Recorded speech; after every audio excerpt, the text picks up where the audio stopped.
Ok, gente? Então agora eu gostaria que vocês pegassem comigo um exercício que fala das pilhas. Esse exercício está lá na página 87.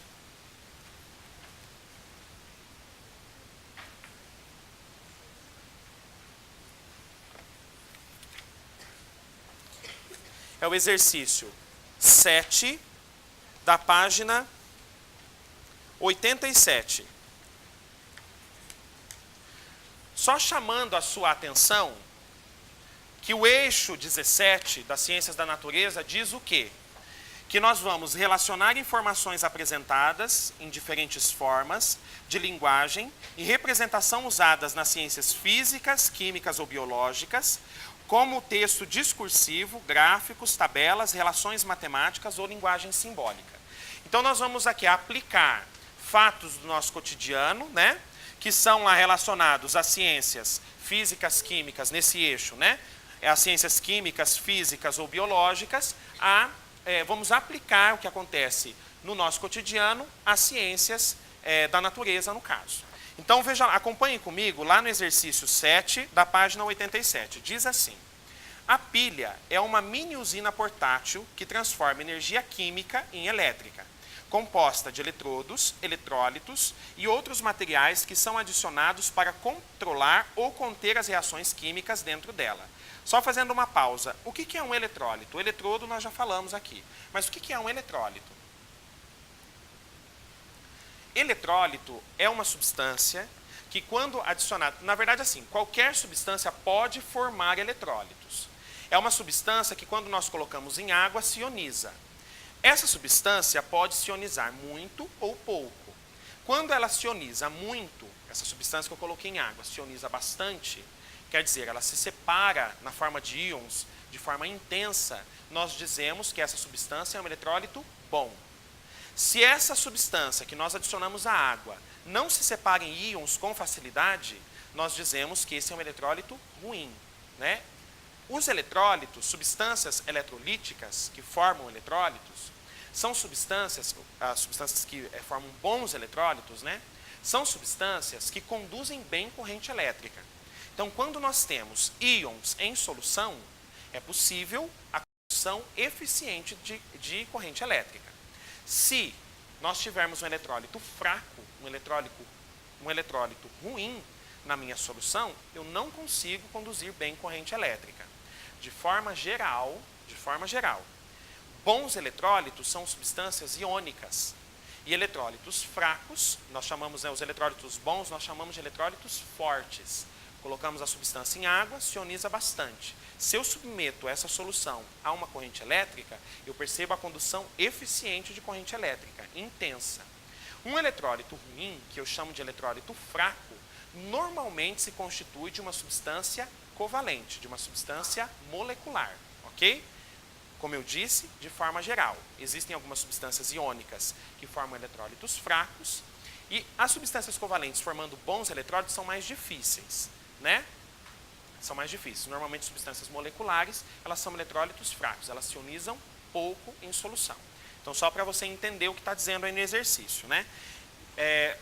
Obviamente, os eletrólitos que nós temos na nossa pilha, nas soluções dos dois eletrodos, são bons eletrólitos. Não é? Eles têm que se ionizar bastante. Por quê? Se eu tenho na minha solução um sal que se ioniza pouco, é um eletrólito fraco, quando o elétron chega no eletrodo, vai acontecer alguma coisa nessa solução? Ela vai perder íons? Não. Por quê? Para que, por exemplo, na pilha de Denia, o cobre, ele precipitasse no eletrodo, ele tinha que estar livre na solução. Se ele estivesse na forma ligada, ele não precisa de elétrons, ele não precisa de nada, ele já está ligado, está feliz, contente com o companheirinho dele, né? Então, na forma ligada, não iria acontecer nada. Então, as substâncias das nossas soluções na pilha são eletrólitos fortes, são eletrólitos bons. São substâncias que se ionizam com facilidade em solução. Continuando. Os eletrólitos podem ser ácidos ou básicos, de acordo com o tipo da pilha. Já os eletrodos são constituídos de uma variedade de metais, potencialmente perigosos, que são os metais pesados: chumbo, níquel, cádmio, mercúrio, cobre, zinco, manganês e prata. Baseando-se nas informações do texto em seus conhecimentos, podemos afirmar que os impactos ambientais causados pelo descarte inadequado de pilhas decorrem principalmente. Antes de nós irmos para as alternativas, vocês sabem que nós não podemos descartar, não deveríamos pelo menos descartar pilhas, baterias no lixo comum. Porque o lixo comum já não pode mais, né? Mas normalmente vai para o aterro, vai contaminar o solo de metais pesados. Nós acabamos de estudar pelos processos das pilhas, que nós podemos ter metais pesados tanto na solução da pilha, quanto no eletrodo. Mas você já viu alguma pilha do jeito que nós apresentamos aqui? Já comprou lá uma pilha que é duas soluçãozinhas com os eletrodos dentro? Nunca, né? A pilha que nós conhecemos não é assim. Mas o mecanismo da pilha, dentro daquele cilindrozinho, é o mesmo. Nós temos ali eletrodos, nós temos uma solução na forma de uma pasta úmida, certo? Em que acontece a transferência de elétrons de uma substância para outra, a passagem de corrente elétrica e tudo mais. Quando nós descartamos esses materiais no ambiente, nós podemos contaminar o solo, certo? Nós podemos contaminar o solo. Os vegetais que vão germinar naquele solo contaminado, não só o solo, como a água, nós podemos contaminar também.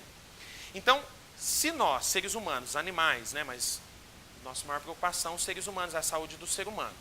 Se nós ingerirmos esses alimentos contaminados por metais pesados, podem acontecer duas situações, que na verdade se resumem em uma só. Esses metais pesados, eles não conseguem ser processados pelo nosso organismo, né? Nós não conseguimos eliminá-los, pelo menos não com facilidade, e alguns deles nós não eliminamos. Eles ficam sendo acumulados no nosso organismo. O que pode acontecer é que esses metais, por exemplo, né, um exemplo daquilo que pode acontecer, alguns desses metais, eles podem ir para o pulmão, por exemplo, e estourar os alvéolos pulmonares. Né? Então, isso vai acontecer lá, um alvéolo, 2, 3, e vai estourando o pulmão inteiro. Pode acontecer, não é que vai acontecer isso sempre, né? Mas pode.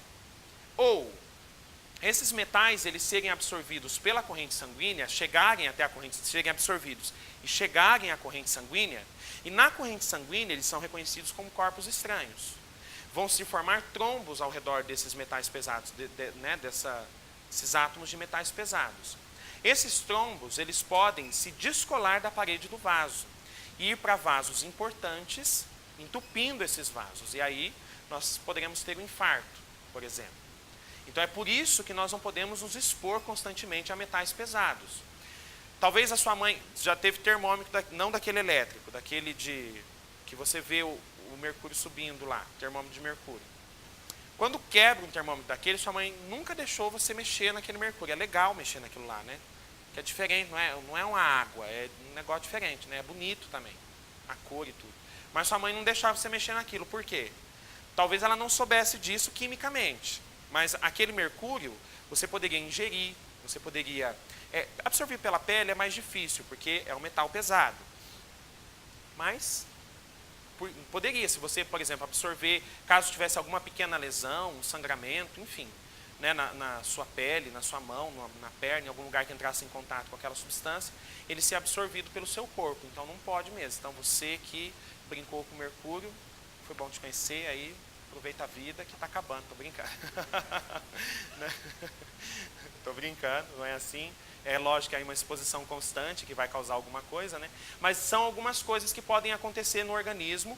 Claro, também nós podemos ter problemas hepáticos, problemas no fígado, porque nós sabemos que tudo que está no nosso organismo passa pelo fígado, não é mesmo? Então nós podemos ter problemas hepáticos, problemas nos hepatócitos, são as células do fígado, enfim. Uma infinidade nos rins, uma infinidade de problemas nós podemos ter decorrente da exposição constante a metais pesados. Só mais uma informação em relação a isso. Tá vendo assim que eu estou te dando informações do nosso dia a dia, claro, é dessa forma que aparecem nas questões, né? Pessoas que trabalham com esse tipo de metais pesados, né, com metais pesados, elas se aposentam mais cedo, justamente para diminuir o tempo de exposição a esse tipo de material, certo? É claro que se uma pessoa ela vai se aposentar lá com 25 anos de trabalho, e aí ela se aposenta com 20 anos se expondo ao chumbo, já está todo ferrado, né? Não adianta muita coisa, mas normalmente o que as empresas fazem é mudar esse funcionário de função. Ele não fica exposto o tempo inteiro. Não o tempo inteiro, mas todo o tempo que ele trabalhou naquela empresa, né? Então, é claro que, assim, falando, tudo acontece da melhor forma possível, nem sempre é assim, mas não é saudável que a gente seja exposto constantemente a esse tipo de material. Beleza, agora vamos então para as nossas alternativas. O exercício está me perguntando se nós podemos afirmar quais são os impactos ambientais pelo descarte inadequado das pilhas.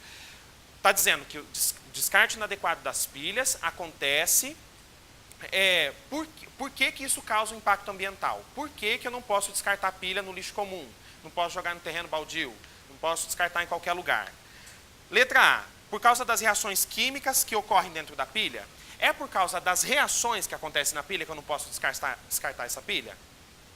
Olha, se a minha pilha ela já não está servindo mais, né? Se a minha pilha não está servindo mais, tem reação química acontecendo ali? Se eu não tenho mais corrente elétrica sendo produzida por aquela pilha, então quer dizer que a reação química parou. É claro que posso ter, isso teoricamente, real, na prática, pode ser que esteja acontecendo ainda algum traço de reação química ali, mas muito pequeno. Então não é por causa da reação química que nós não podemos descartar. É por causa do tipo do eletrodo e do eletrólito utilizado? O que vocês acham? Sim. É nos eletrodos e nos eletrólitos que estão presentes na solução que estão esses metais pesados que o texto diz para nós. Então é por causa do eletrodo e dos eletrólitos que estão presentes na solução que eu não posso descartar essa pilha em qualquer lugar. Porque aí eu posso contaminar água, solo, vegetais, plantas, enfim, nós podemos causar uma contaminação de diversas formas por causa disso. Beleza? Beleza. Eu disse para vocês que eu ia aproveitar que nós estávamos falando das pilhas para falar um pouquinho da eletrólise. Então vamos ver se tem mais alguma coisinha aqui para a gente ver.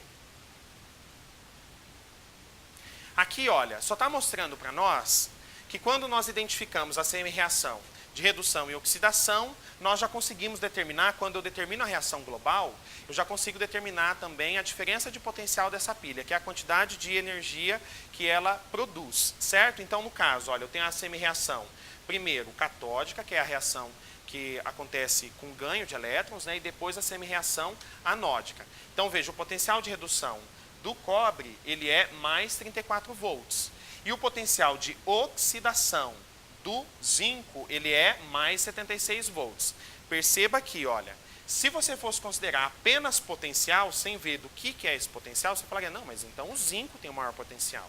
Mas o maior potencial é o potencial de oxidação. Então ele oxida e o cobre reduz. Então a gente fazendo a reação global, que é da mesma forma que nós já fizemos anteriormente, nós temos que, nós cortamos elétrons, temos a reação global e a diferença de potencial, que nós também podemos chamar de DDP, ao invés de delta E, nós podemos chamar de DDP. Diferença de potencial dessa pilha é de mais 1,1 volts.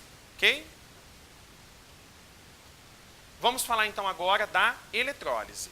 A eletrólise é o fenômeno de decomposição de uma substância a partir da ação de uma corrente elétrica. Como nós falamos no começo, então a eletrólise ela vai acontecer de forma oposta à ocorrência da pilha, certo? Nas pilhas, nós temos então a produção de corrente por causa da reação. Na eletrólise, vai acontecer a decomposição da substância, ou seja, vai acontecer a reação química por causa da corrente elétrica que está passando ali. Então a eletrólise ocorre com soluções onde existam íons ou soluções iônicas fundidas. Isso aqui é importante, nós vamos ver que são os dois tipos de eletrólise que nós temos. A eletrólise ígnea e a eletrólise aquosa.